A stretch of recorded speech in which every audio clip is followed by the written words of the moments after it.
we feel it's important to understand that when you study China's behavior in relation to the global order, you really have to look at how China acts. Like there's variation vis-a-vis the Bretton Woods institutions. So in the global economic order, I think we can see that China is wanting to create a set of institutions outside of the existing Bretton Woods institutions, and yet it still wants to maintain one foot in the Bretton Woods institutions, and it wants to have this two-way hybrid option of inside-outside.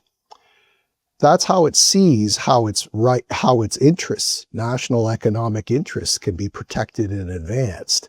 It's not clear that it necessarily wants to just do away with the Bretton Woods institutions, which is where the United States still is the paramount power within.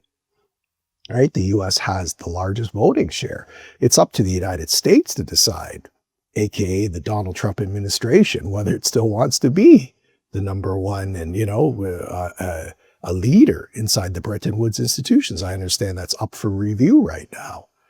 But if you look in the area of global security, for example, so China and the global security order, I think China, does it want to supplant the US? I don't think China's looking to have a confrontation with the US over global security, right? The Chinese Communist Party sees itself as having been an ally with the United States during World War II.